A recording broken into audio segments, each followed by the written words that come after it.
Seconde épître de Paul aux Corinthiens, chapitre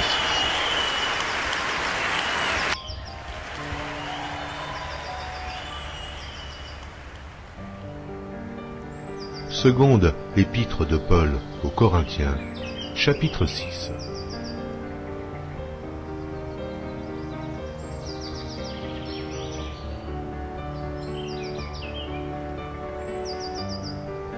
Puisque nous travaillons avec Dieu, nous vous exhortons à ne pas recevoir la grâce de Dieu en vain.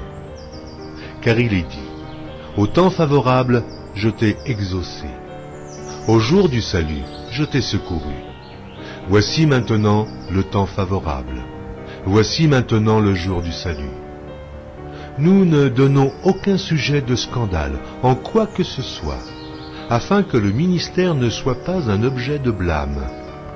Mais nous nous rendons à tous égards recommandables comme serviteurs de Dieu, par beaucoup de patience, dans les tribulations, dans les calamités, dans les détresses, sous les coups, dans les prisons, dans les troubles, dans les travaux, dans les veilles, dans les jeûnes, par la pureté, par la connaissance, par la longanimité, par la bonté, par un esprit saint, par une charité sincère, par la parole de vérité, par la puissance de Dieu, par les armes offensives et défensives de la justice, au milieu de la gloire et de l'ignominie, au milieu de la mauvaise et de la bonne réputation, étant regardé comme imposteur, quoique véridique, comme inconnu, quoique bien connu, comme mourant, et voici nous vivons, comme attristés, et nous sommes toujours joyeux, comme pauvres,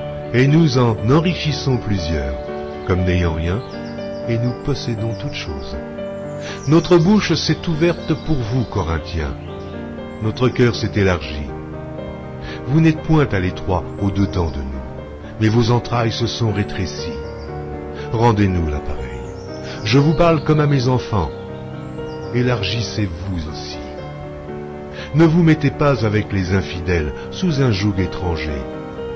Car quel rapport y a-t-il entre la justice et l'iniquité? Ou qu'y a-t-il de commun entre la lumière et les ténèbres? Quel accord y a-t-il entre Christ et Bélial? Ou quelle part a le fidèle avec l'infidèle? Quel rapport y a-t-il entre le temple de Dieu et les idoles? Car nous sommes le temple du Dieu vivant.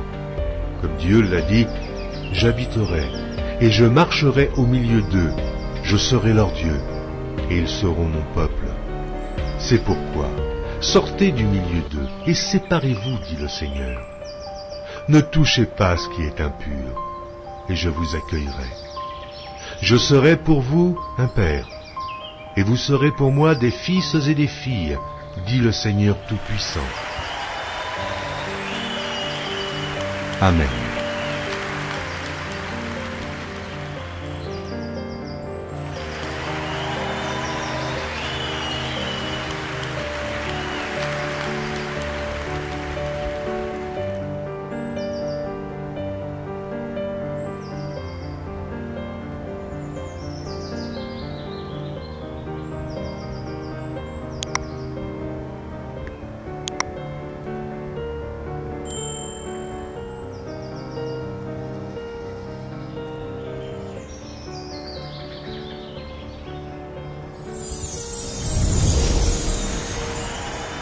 Merci d'avoir regardé.